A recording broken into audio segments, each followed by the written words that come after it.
Hi, everyone. Welcome back to the Change Your Mind podcast, where we explore personal development, spirituality, and science. I'm your host, Chris Ashley, and I'm really excited. I have with me a psychotherapist and author of 11 mental health books. So I know a lot of her books are based on practical skills and tips. So I have a feeling we're going to all leave with some tools in our toolbox today.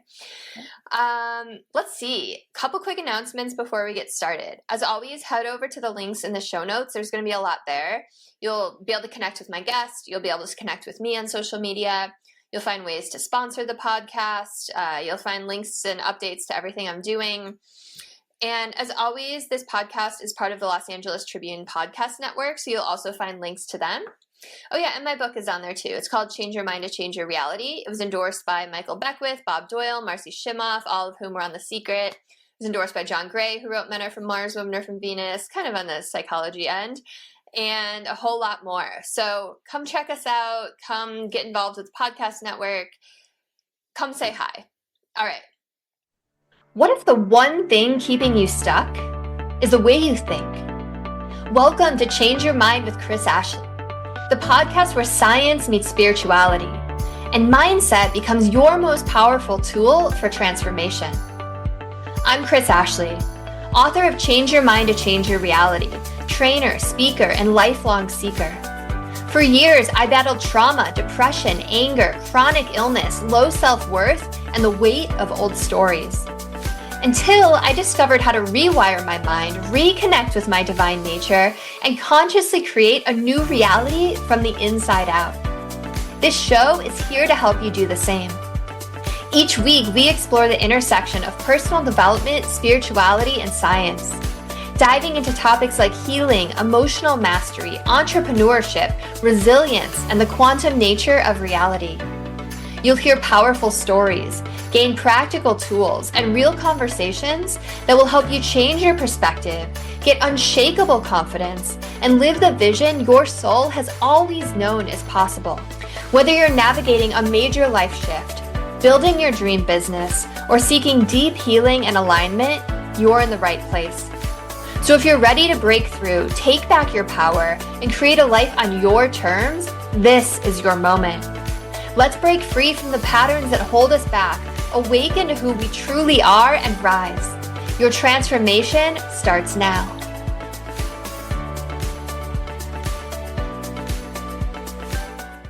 With me today, I have Judy Belmont. Judith Belmont. Your bio says Judy. Your screen says Judith. What do I call you? You can call me either one. Okay. Okay.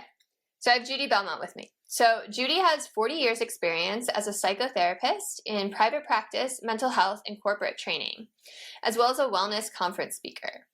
She is the author of 11 mental health and self-help books and also 2 therapeutic card decks. Ooh, cool. All her books and card decks, as well as her keynotes and live and online trainings, have all focused on offering hands-on practical skills that promote emotional wellness. Offering quick exercises, visualizations, handouts, self-help quizzes, worksheets, and self-care practices. She offers tools to help others overcome self-limiting beliefs and improve resiliency. I love that because there's so many books and people out there that are like, here's how to diagnose things, or here's how you should be thinking and all these things, but a lot of people don't tell you how. So I'm excited to hear from you. So welcome, Judith. I'm happy you're here. Well, thank you for having me. I appreciate you talking to me today. Absolutely.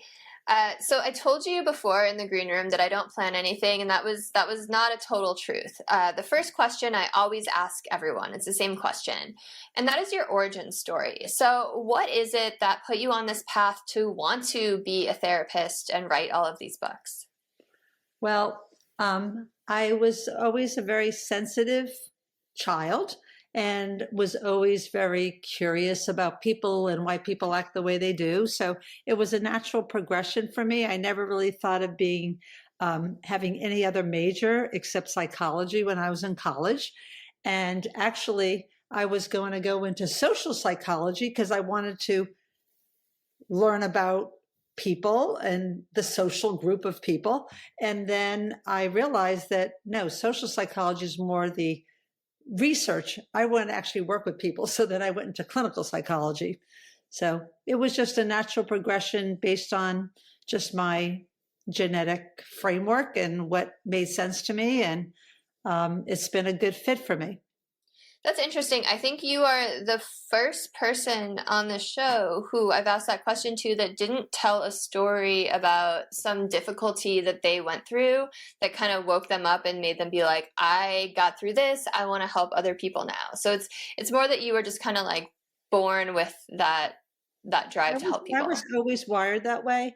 And I think, though, that if I had a real I didn't have abuse in my family, but there was a lot of dysfunction.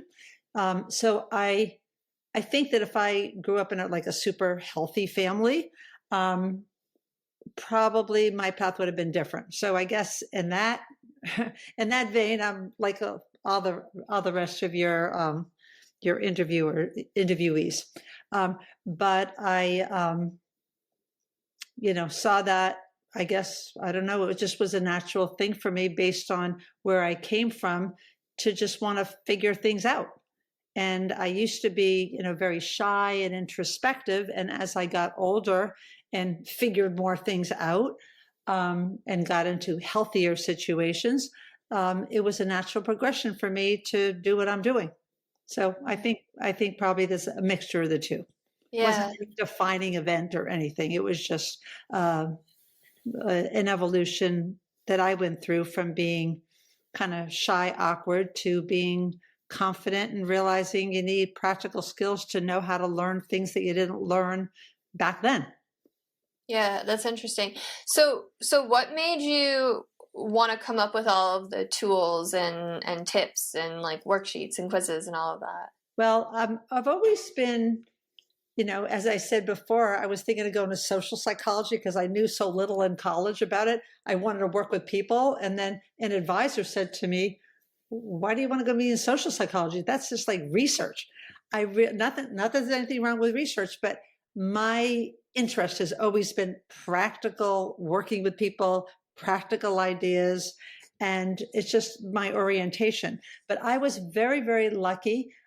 My second job out of grad school, I worked in a youth guidance center for 25 hours a week, and I was looking to make ends meet, and I needed another 10 to 15 hours to round out my full-time work. And there was an advertisement in the paper. This is in the late 70s, and it said assertiveness training for women, masters in counseling or in psychology. And I thought, well, I don't really know what assertiveness training is, but I have a master's in psychology. So maybe, it would be something I could do for that 10 or 15 hours. And it really changed my life. It was a women's program, and I learned the importance of imparting life skills in these assertiveness training classes. And basically what assertiveness training is learning to have confidence, speak up, and express yourself with tact. And I had never learned that in graduate school. My graduate school was very psychoanalytic, which is more Freudian, which is exactly the opposite of what I feel comfortable with. Mm-hmm. So it was very refreshing. And that paved the way for me to be a workplace wellness speaker. I did trainings for other mental health therapists. And that's how I ended up being an author, because the continuing ed business that hired me to be a speaker also started publishing. So it was just a natural evolution. I kind of fell into that like I did a lot of things in my life. It seems like, from my own experience and the experience of people I know, the things that you quote unquote fall into are really where you're meant to be, what you're meant to be doing. Yeah. So how did you come up with all of these exercises? Like, are a lot of them out there already and you kind of just compiled them in books, or did you actually come up with a lot on your own? A combination. So a lot of the interest in the exercises and the understanding of how important life skills was. Great question, by the way. No one's ever asked me that. Very good question. Is from my old days at the assertiveness training. And so there was assertiveness exercises. There's a role play I still do now that I learned back 45 years ago. There's, I learned kind of the basics on that first job. And then I created my own. And then, of course, there's a lot that's happened in the field of psychology in the last 45 years. So then I learned more about it and incorporated. But I think that jumping off point, realizing the importance of life skills, because I saw in those groups that I ran for the couple of years until I moved somewhere else. And I still continue to lead groups, but not in that place. I was blown away by how people transform themselves by learning skills that for some people might be more natural, but other people really have to learn. And I was like so inspired by it. That became a very big part of my practice. When I would see people, I would usually give what's called self-help assignments or homework. So that, because a lot of therapy doesn't happen just in the therapy office, it happens in the weeks in between. And so people are going to work on things. Maybe they'll have a diary, maybe they'll enter certain things, do a worksheet. The more people are active participants in their therapy, the better. And then it was a natural fit when my coordinator for the continuing ed organization said, "Would you want to write a book for us?" And I said, she said, "You have a very practical orientation. Maybe, give some practical skills. We're looking for practical hands-on skills." So I then developed the tips and tools for the Therapeutic Toolbox series. And my latest book, which was out in January, is the fifth in that series. Very it's cool. all tips and tools. So it all evolved. It all evolved from that 45 years ago to figuring out things on my own, learning things along the way. I would also go to other conferences and someone had a visualization or something, then I would incorporate that and make it my own. I didn't necessarily copy it exactly, but then there became acceptance and commitment therapy, dialectic behavior therapy, as well as cognitive behavior therapy, which is the topic of my latest book. And they have a wealth of hands-on activities, exercises in order to empower people.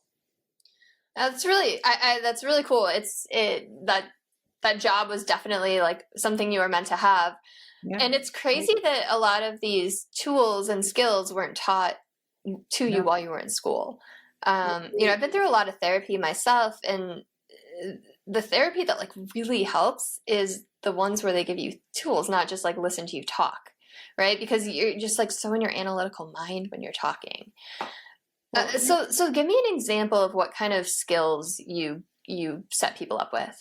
So an example would be just differentiating thoughts and feelings. You might be thinking, well, that's a no-brainer. A thought is a thought, a feeling is a feeling. A lot of times people confuse them. So you can't change your feelings directly. You can't say to yourself, don't be sad. That's not going to do anything. Oh, I shouldn't be sad. That'll just make you feel more guilty and hopeless. But if you identify the thoughts that you're thinking of that creates that feeling, then you can have more control over changing it. So if you think, let's say you're in a meeting, in a meeting at work, and you're afraid to speak up because you don't want to sound stupid, you're going to feel anxious. And so that anxiety is a feeling. What is the thought associated with that feeling? Which is, I don't want to screw up. That would be terrible if I screw up. They're going to think I'm stupid. I don't have anything good to say. So when you identify the thoughts that create the feeling, you can focus on that thought. But a lot of times people confuse them. They'll say like, I feel like you're criticizing me. Well, guess what? That's a thought, not a feeling. I think you're criticizing me and I feel badly about it. So just something as rudimentary as separating what a thought and a feeling are, because you can't tell yourself, don't be hungry, don't be sad, but you can't say to yourself, that is an irrational thought, and here's more rational alternatives. So another tool that I have in all my books is to identify the cognitive distortions. When people feel depressed, they feel anxious, they often have cognitive distortions, such as overgeneralization, which means all or nothing thinking. It's terrible. It's awful. I'm a failure. That would be labeling.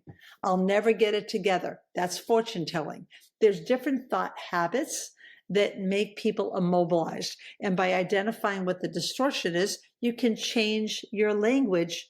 And it's not just semantics, it's actually empowering yourself. So you're not a victim, you're a victor.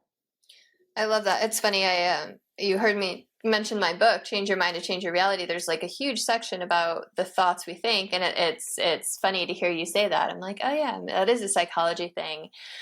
Okay, so let me ask you this. I talk to a lot of people, and a lot of people talk about how our belief systems, our thoughts stem from our belief systems, and our belief systems, a lot of them are kind of programmed into us before the age of 7, because kids are just in theta brainwave, right? They're just downloading, they're programmable. Even if it's like a teacher that's like, you're not good at math or you're a good singer, right? Like this stuff stays with us. And that a lot of other people say 95% of our thoughts are coming from our subconscious mind. So we're not even like aware of these deeper programs. So like, I'm curious, as a therapist, how do belief systems, how do you handle belief systems? What's your even thought about that? And also, how are you helping people get into their subconscious mind? Because they might not even be aware that they're having that repetitive thought, right? It's been estimated that people have at least 40,000 negative thoughts a day. Yeah, that's crazy. We have that's wild. 80,000, but 40,000, half of them, if not more, are negative. So in cognitive behavior therapy, which is the most widely adopted type of therapy in the world, and a focus on the quality of our thoughts determine the quality of our life. In cognitive behavior therapy, we focus on looking at the belief and seeing what is automatic. So, for instance, one example that I have in my book is to discover the ants, automatic negative thoughts, because they are so automatic that we don't even question it. Right. Just like you say, because they're just part of our DNA. I don't necessarily call that subconscious or unconscious. I call it is that we're just not aware because we're programmed. But I guess that is unconscious, right? And so when you see what those automatic negative thoughts are, it's also called nuts, negative, unconscious, actually, with your word, unconscious thoughts. You have to like look at the nuts and look at the ants. And what I would do when my clients would walk in, they said, oh, I had a bad week, I've been really depressed. The first thing I would ask them is, what are thoughts going through your mind? And they would say their thoughts and I would write them down. And then I would read it back to them. I say, is that fact or fiction? Because so often we do carry like, I'm not worthy, I'm not good enough. People get messages when they're younger, and it's not because people plan to put bad seeds in you. This is what they know. This is the development that they have gotten to. So it's not like anybody really knows better and tries to be dysfunctional. But I call it with my clients, like you need to learn a new emotional language. It's like Pig Latin. Maybe you learned Pig Latin when you were younger. It's not a real language. It's very idiosyncratic. And now you're going to learn like a healthier language. And so then I talk to them about the ABCs.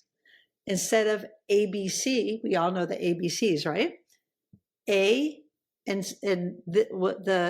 psychotherapy is like the act or the event. C is the consequence, your feeling and behavior.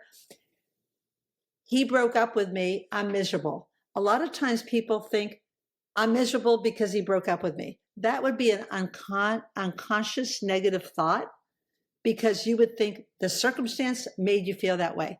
Guess what? There's always that B in the middle, which is our belief, and we have control over that. If you say, it's hard to get over this person, but I will seek support and I will get some therapy and I know that I have faith in myself, you're not going to feel as depressed. Yeah. Yeah, I love that. Thanks for explaining all of that. I think one of the like game changing things in my life was when someone was like, just because you're thinking that thought doesn't mean it's true, Right. and it's like, what? Like, our mind can lie to us. So, That's all the time. yeah, That's all the time. yeah. So out of the people you work with, is there like a specific subset of people? I know you mentioned people with anxiety or people with depression. Like, do you have a focus that you like to work with? No, I'm actually retired now. I do some online coaching, but I actually now live in Florida and my Good for you. practice was in Pennsylvania. Yeah. I, I was privileged really that a lot of people with a lot of different issues let me into their lives. And it was all fascinating. And I've always been fascinated by people and people's resilience. But I think if I had a preference, it's not the disorder that someone had or not the issues, it's that they really wanted to get better and be empowered. If someone was really motivated, that was very exciting for me. Yeah. And I loved when people would learn a new language and they wouldn't be speaking pig Latin to themselves anymore, and they'd identify those negative thoughts and they would do some of the work that it took, like maybe having a diary or a log. There's a lot of different things that maybe I gave them a self-help quiz that then they would come back with. It was like amazing to see people change their lives actually in a very short period of time, which blew me away often. Yeah. I mean, yeah, because you can't force anyone to change, right? And then you don't, you want to work with people who want to change, right? That was my criterion, really. Yeah, that makes sense. So talk to me about these decks that you have. The what? The card decks. Oh, the card deck. I wrote, so a lot of times people don't want to really get a book, especially therapists, who are working with clients, let's say in groups. So I actually, with my publisher, Pessy, who was, I've published with different publishers, but they were my main publisher and still are. And they had a lot of success with card decks. So they asked me if I would like to do a card deck. And so I have two card decks. One is a group therapy card deck and one is a card deck for anxiety and stress. And it's not actually something that you play with. It's more that there's, let's say 50 cards or 70 cards, and each one has one lesson or one life skill or one practice to do or one visualization. So it just made it easier, sort of like a book and a card deck. Do you have it with you? I'd love to see one. Yes. Well, I don't have it right here, but I have it in the other room. Yeah, go grab it. Let's see a card. All right. Just a minute. And we're going to probably get the card that we all need to hear today for listeners. So let's see what it is. Because I think we could all use a little therapy in our lives, right? I'm a big fan of everyone needs to do some work on themselves, whether it's work with a coach or a therapist or a somatic healer or an energy healer, anything like that. Back. I was just telling listeners that whatever card you pull is probably the one that we all need to hear today. Oh, wow. That's great. Okay. Anxiety and stress deck. Oh, okay. I think everyone can get something out of this. Okay. Oh, well, I think you'd like this one. It's very similar to your book. Okay. Change your thoughts and change your life. That's funny. The tool. Put a drop of food coloring in a glass and see the water discolor. Thoughts are like that. Just one negative thought could discolor your whole perspective. Now, in another glass, do the same thing, but this time have the drops of food coloring represent positive thoughts.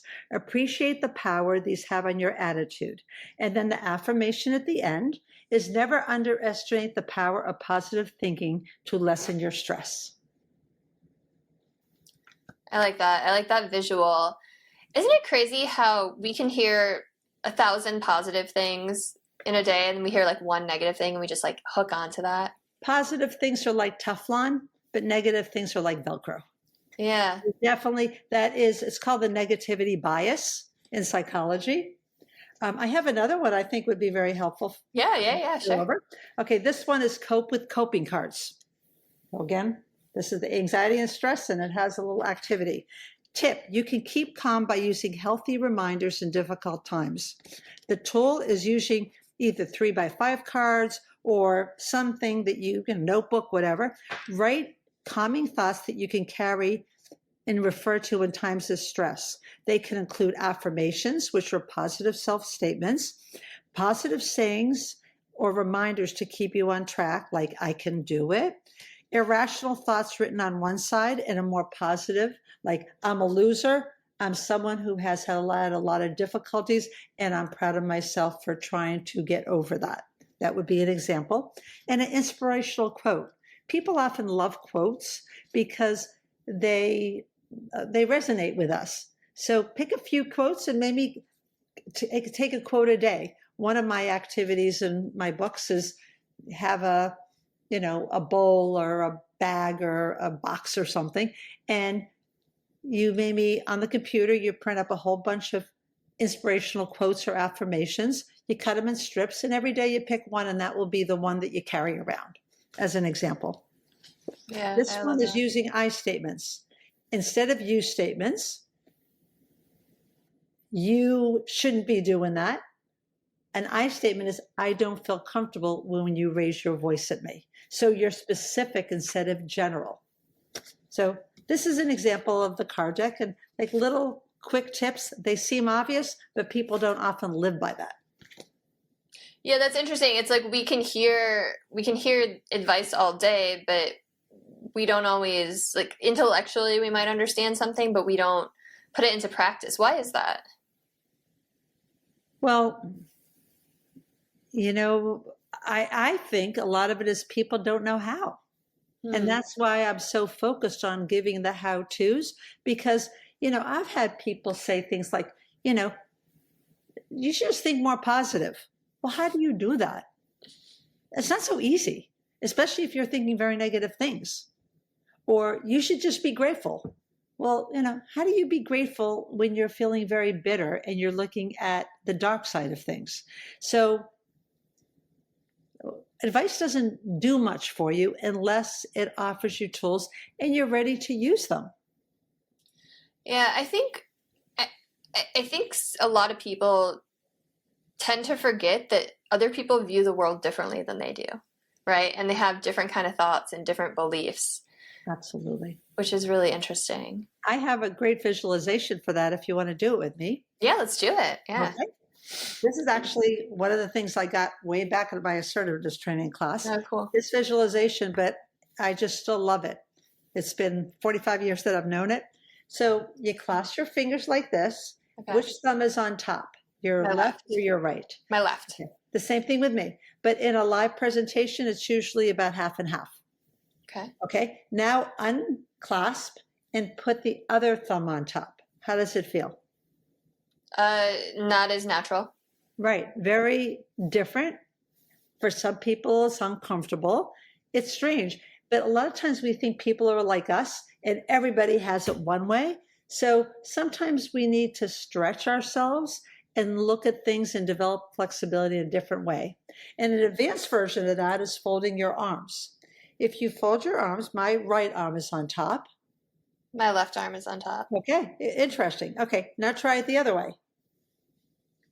Like I have to think about how to even do it. Yeah, exactly. Yeah, awkward. So like in a group presentation, some people would be going like this. They wouldn't know where to stop. It was so uncomfortable. So it shows the importance of flexible thinking, and also that not everybody is like you. And sometimes you have to change your perspective slightly to look at things in a different way. Yeah. I remember like one of the most shocking circumstances with that was I had a nanny for I only had her for a month, probably less than that actually. And she just spoke out loud, like her just stream of consciousness was out loud. And we have Nest Cam, so I'd be working, but I could check in on my son every once in a while. And she would just be talking to herself, you're such a loser. God, I can't believe you screwed that up. And it was just constant. And I ended up letting her go because it was a little red flaggy and, it was just too, but it was so sad. And I also didn't want that energy around my son. I want him to grow up being confident and, but it was just, it was such a shocking reminder to me because it was constant. It was just constant stream of That's consciousness, just unbelievable. berating herself. Unbelievable that, it's a good thing that you had the cam and you could see that. Yeah, I actually saved the videos because I was like, this is wild. But it was such a crazy awakening to be like, some people's inner dialogue is just like that. A lot of people are like that. Yeah, and that's so sad. Like I feel so bad for people who just feel that about themselves and constantly are telling them Well, that. they don't realize that the board of directors in their head from maybe a long time ago that maybe not even around anymore, you can kick them out. You Yeah. can say, I don't want this board of directors anymore. Who's judging me? All this judgmental stuff that I'm a loser, I'm worthless. I'm every once in a while, like a client kind of pops up in my mind. And I remember this client as we're talking, that she was so accomplished in so many ways, so dynamite.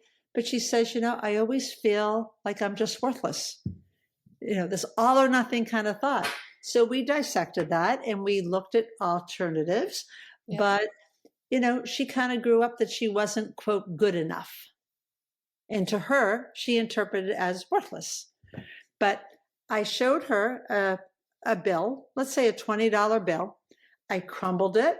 I crushed it. I gave it to her. I said, step on it. Do whatever you want. Just don't tear it. And then she gave it back to me. And then I unfolded it. I said, okay, how much is it worth now? She said, it's worth the same. I said, yeah. So you are as worthy as the day you were born. Just because you're scarred and you've been stepped on and crushed, you're still just as worthy. And we often forget that because all the regrets that we have and the missteps and the things that didn't go right often weigh on us more than the things that did go right. Yeah, that's really insightful. Yeah, because we really do tend to focus on mistakes we made or maybe wrong choices. So in the case of that woman, was that just that visual like enough to kind of snap her out of it? Like, because it's kind of a lot of work to like redo that. Yeah, I don't think one thing just gives you complete epiphany, but I think that there was enough things like that made her realize that this is a narrative she's been carrying around that is really nonsense. So I would constantly say to my clients, and still do for my coaching clients, is that true? Just like you had said before, don't assume it's true just because you're thinking it. Is it fact or fiction? And they would say, well, it's true. I really am okay, I'm just giving you an example. I really am a loser. I'm an underachiever or whatever label. That's a cognitive distortion. I said, well, that means your whole being 100% is a loser. Well, I mean, there are some good things about me. I said, well, then you can't say that. Then up until now, I have been disappointed in some of the areas of my life. And I take responsibility for not achieving some of it as much as I could have. And they would agree with that. I said, well, that's better than I'm a loser. And so once you stick to the facts instead of the fiction, and one of my cards over here is temporary or permanent. Are you thinking in permanent ways, like I'm a loser, or up until now, temporary? And so many times people don't realize they have a choice in how they look at things. Yeah, that's really powerful. You know what that made me think of too is like a lot of this can come from internal, but it can also come from external, right? Like I think I had that kind of moment. I was a target of cancel culture, and it was like one of the most traumatic things I've ever gone through. And it made me be like, well, wait, am I a bad person? Am I like all these horrible things that these people are saying? And that's like another one, right? Where it's like, I'm sure you've seen like bullying situations or something like that. Like when it doesn't come from internal, like what's your advice for those kind of situations? When people are bullyish, it says something about them, not about you. Totally. And a lot of times people, especially when they're younger, when people are bullied at school, they don't know. they take to heart what people say. But people who are have disturbing behaviors, such as bullyish behavior, inconsiderate, they're expressing their own pain. And when people are difficult, it's because that's the amount of pain they're in equals the amount of obnoxiousness they have. And so it doesn't become about you. It becomes about understanding how much pain someone is in. Because bullies are not happy campers. People who freak out, people who get all stressed and start yelling at people or whatever, they're not healthy people. Yeah, yeah, totally. I remember like I saw 3 different therapists after that. And they said the same thing, but they're also like, this is about setting boundaries and knowing what part of this is yours and what part is theirs, right? And like the part of theirs is like they're deciding to act in this way, and the part that's yours is that you're allowing them to affect you, right? Mm-hmm. Essentially. Oh, I just had another question based on that, and I totally. But you don't want to blame the victim. Sometimes people say, well, what were you doing to provoke that? So you don't want to blame. It's not about blaming yourself. If you're a victim of, let's say, bullying or people being unkind to you, definitely you could set limits and not allow those people in your life. What happens if they're your family? Well, you have to limit some interactions, because just because someone's your family and they're not healthy enough to handle, maybe you're not always going to hang out with these people very much. Maybe it will, you have to figure out where your boundaries are. But I cannot tell you how many people felt guilty setting boundaries. They feel like they should be nice and be everything to anybody. And that's what assertiveness teaches us, how to set limits so that they will not be treated disrespectfully, because nobody deserves to be treated disrespectfully. Yeah, totally. And a lot of it has to do with rights, identifying your rights. Like, I have a right to be talked to in a way that is not demeaning. I have a right to make mistakes. I have a right, blank, blank, blank. And also you have a responsibility to allow that in others. Yeah, I like that. I like the rights. That's a good exercise to think of too. Mm-hmm. So what about like in this day and age of, keyboard warriors where, a lot of the bullying happens online anonymously. It might not be someone in your immediate circle. Like, what's your advice for people on that? Well, it's interesting because when I looked at some Facebook comments, I was appalled by what people wrote. Yeah. How mean. Mm-hmm. And this was actually in response to Joe Biden having prostate cancer and people basically wanting him to rot and everything.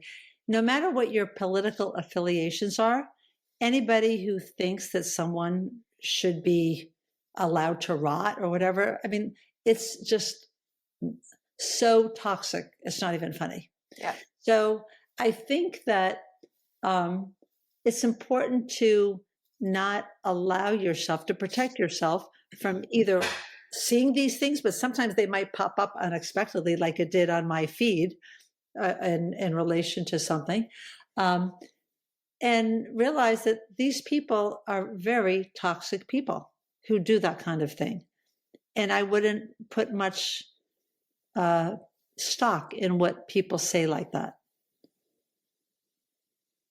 Yeah. And if you're listening, it goes both sides of the political spectrum. I saw the same kind of comments when Trump got shot at.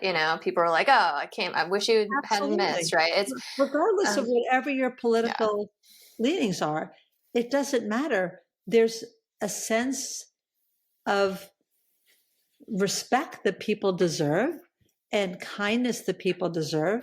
And so often, kindness has gone out the window too much.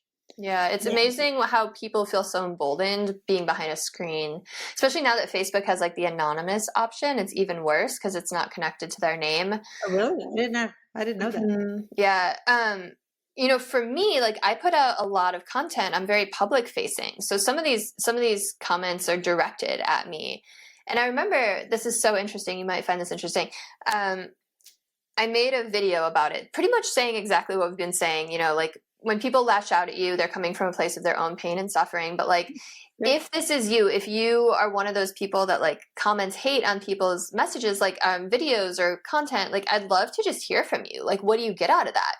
And this one guy responded the most like real answer. And he was like, it makes me feel better. It's cathartic for me. And it's like, wow. I mean, that just kind of reaffirms that like he has a lot of pain, right? Exactly. Yeah. But I was like, wow, good for you for being honest and vulnerable and like self-reflective about that. Interesting. Yeah, I think it pretty much says, it makes him feel better. Well, people make someone else feel worse. That's horrible. Exactly. And I think that people like to feel superior. Some people. Talk to me about that, yeah. I think that made him feel superior, putting other things down. It's like looking at a bagel or a donut or something. Do you focus on the whole, WHOLE, or do you focus on what's missing on the whole? And some people are very bitter, and they're focused on what makes them bitter rather than what fills them with gratitude. Yeah, I think we always have a choice about what perspective we look at things from, you know? Right. But people don't know generally how to change their perspective. And that is why I think having these tools like the card deck or, you know, practical skills with CBT or other orientations like DBT, dialectic behavior therapy, is very important, because I have been amazed that people don't know some of just basic human rights they have because of some of their training. I'll never forget when a woman said to me, and she was like 40 or something, I said, I validated some feeling that she had, and she looked at me through the tears and she says, "You mean you think I have a right to feel that way?" Like, she didn't actually think she had a right. That's wild. Yeah. It was like that someone doesn't think that their feelings are valid. Exactly. But that she should not be feeling a certain way. Now, you could say, no, you should not behave in a certain way. Yes, you don't hit others, you don't use violence. Yeah. But to think, I mean, you can feel however you want, and you can try to change those feelings by changing your thoughts. But right, because you do have control over it. Yeah. But so a lot of people don't necessarily have validation to be who they are. And people are trying to shape them into what they think they should be. Doesn't make much sense. Yeah, no, it makes me sad for people in that situation. So I want to go back to like what you were talking about, what you said, people want to feel superior. I had another therapist tell me on the show that like people always want to believe that they're right and that like they did the right thing in a situation. So yeah, talk to me a little bit about that. I think I have a saying: would you rather be kind or right? And that's straight out of A Course in Miracles. You know that, right? No, I don't know. What's it from? A Course in Miracles. It's would you rather be right or would you rather be happy? It's like a spiritual text. Yeah. No, never heard of it. But that's my saying. Would you rather be right or would you rather be kind? Because what is the definition of an argument? An argument is someone trying to prove that they're right. Being right is overrated. So being kind is more important. And so going back to your initial question, people want to be right because it makes them feel justified that they're okay. If you already think you're okay, you don't need to be right. You can work on being kind. But a lot of times people have low self-esteem, so they want to prove that they're right. I was just talking to someone about this, and I'm curious what your thoughts are. So this person, I was saying something similar, and this person was saying, but they feel so much frustration of just kind of like relinquishing and they feel like they're getting walked on by just like relinquishing and allowing the other person to be right. So how would you analyze that, or what would your advice for that be? Well, allowing the other person, quote, to be right is irrelevant if they think they're right or not. If they are acting non-assertively and not expressing themselves and not being who they are, I call it authentic. If you're authentic, that is like the best thing. And if you feel like you can't be authentic, then that's your self-limiting belief. That's something you need to deal with. Doesn't really matter if someone tries to prove that they're right or not. If you feel like your rights are being violated by them trying to be superior, then stand up for yourself. And that's an example. Use an I statements, just like in that card. Instead of saying, you have no right to say that to me. That's a you statement. That's very rude. You're being aggressive. I don't feel comfortable when you speak to me like that. So the more doesn't really matter what the other person does. If you set your limits and you stand up for yourself and you use I statements, and that's a very powerful thing. It's in a lot of books, parenting books, just in books on communication. So would you consider that to be being kind instead of being right? Yeah. In that situation? I think you can be kind without being openly obsequious to someone. If you think someone is being abusive, you're not going to be kind and let them be abusive. Say, I don't feel comfortable with that. But if you say, you're being such an idiot right now, no, that's not being kind. So, the transaction analysis book way back in the 70s, I'm okay, you're okay. That's a good mentality to have with assertiveness. I'm okay, you're okay. I don't like the way you're behaving, but I am not going to disrespect you as a person because you're behaving. I'm just going to set my limits. So you might be thinking, and I've had many clients to say, I'm not going to let them get away with that. So when someone, is rude to them, they're rude back. Well, it's just like two kids on the schoolyard. Nah, he hit me first. What's the difference? It's who stops that. I think that's really hard for a lot of people. I don't think they have the tools. And that's why when I first learned the assertiveness training to teach others, I kind of fell into that job just because I was desperate for another 10 to 15 hours a week. It was like, wow, this is powerful. Like I never knew a lot of that stuff. I never heard of, well, of course, this is in the 70s now. It was just developing, but I had never heard of I statements. I didn't hear a lot of people talking in I statements. And it was like a whole learning a new language from Pig Latin. It makes sense because as soon as you accuse someone of something, they just go on the defense. Yeah. And they just want to fight back and defend themselves. Right. And you're being very unkind. But a lot of times people think, quote, they deserve it because of their behavior. And so what assertiveness does is it elevates you so you can be classy and tactful, and you're not going to stoop to someone else's level because then you're just as bad. Yeah. It's very interesting. I do a webinar once a month for a training company on dealing with difficult people. And I have this role play that I do.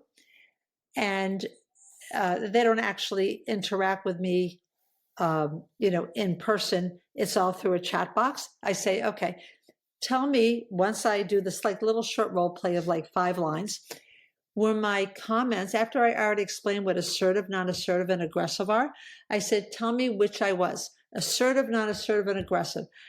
So many people have it wrong, even though I described it and I explained it, because it's not intuitive for us because we learn different things. And then once I explain it and then I role model and I do the same role play, but I'm assertive using I statements, it's like a no-brainer. Okay, so that makes me think that people misinterpret the way that others talk to them. All the time. And that's why it's good to do active listening. You clarify with someone, what I hear you saying is this, especially if it's a touchy subject. You don't just hear the audible words and say, no, that's not right, or whatever. You say, okay, so what I hear you saying is this. You paraphrase, you validate where the other person's coming from. That is the way to communicate. A lot of times people don't communicate that way. It also makes me think of like The Four Agreements is one of my favorite books. I'm sure you've read it, but it also makes me think of like that don't take things personally. So how does that fit into all this? I think when you are solid in yourself and you like who you are and you have a good sense of self-worth, and you might be like that crumpled $20 bill, but you don't think it diminishes your worth, I don't think much can change it. When I was younger, I was very unconfident because I still was learning Pig Latin, and I didn't really have a healthier language to understand, and I wasn't necessarily spoken in such a healthier language. And now that I know better, I don't think there's many people that can say anything aside from my children or maybe even my grandchildren or something, or good friends that would actually faze me. And the thing is, the people who were closest to me would never talk that way. And if they do, I say I feel very disrespected because nobody deserves that. Yeah. Yeah. No, I think that's a very healthy response for sure.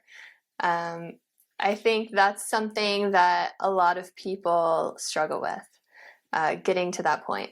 Well, you know why? Because they think irrationally.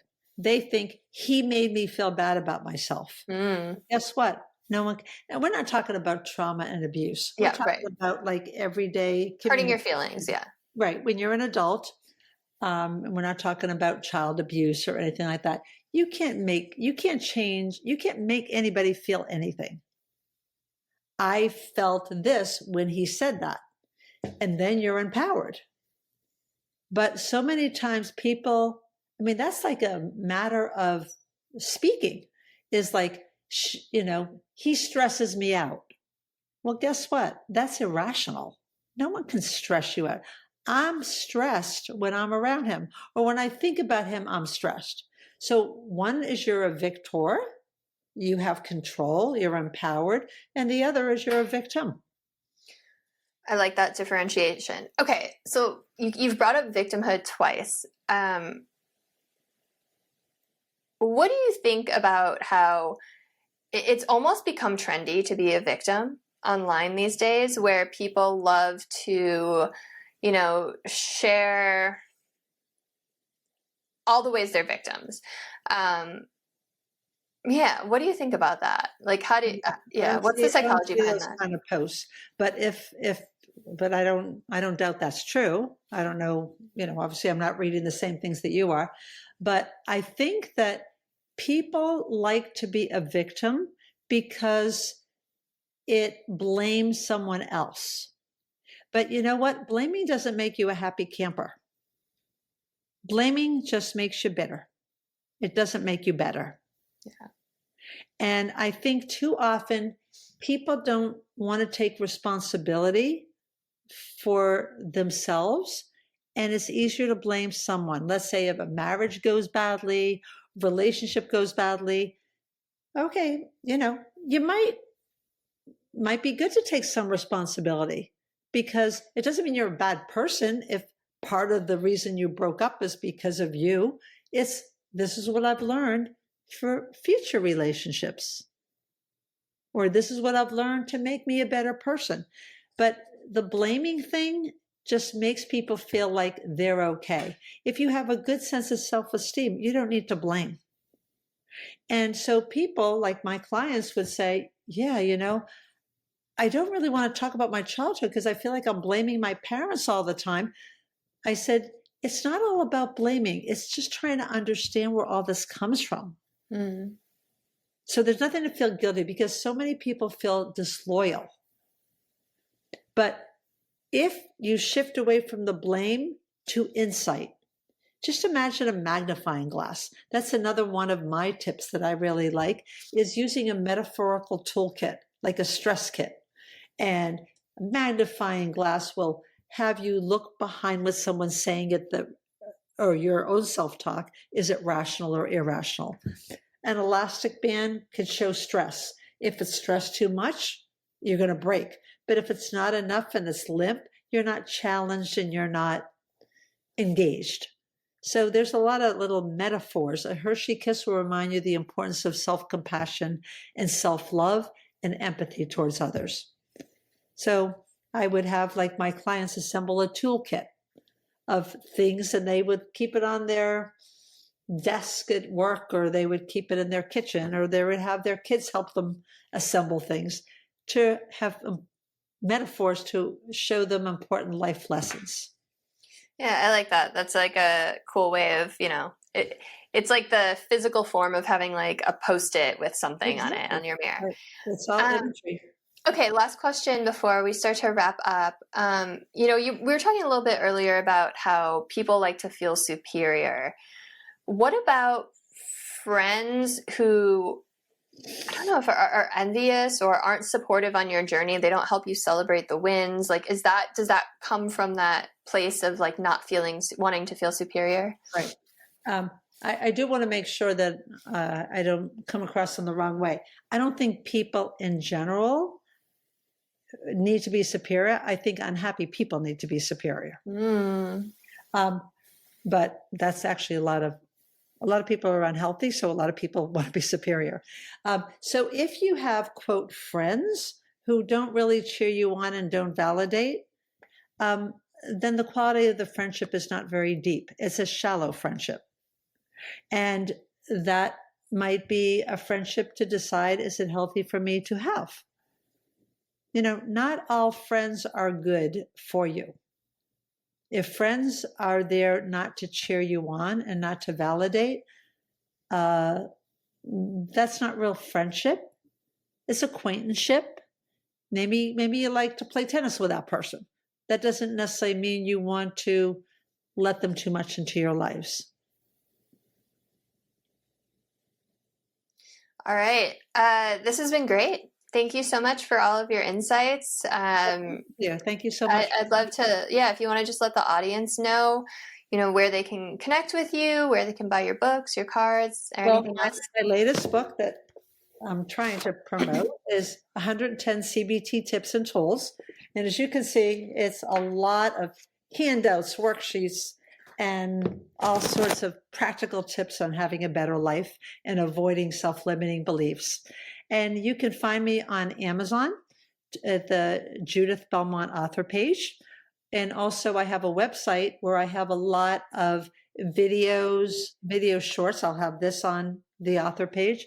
This on my website, and that is belmontwellness.com. And I also have a lot of free handouts and worksheets on that, on my website, Belmont Wellness.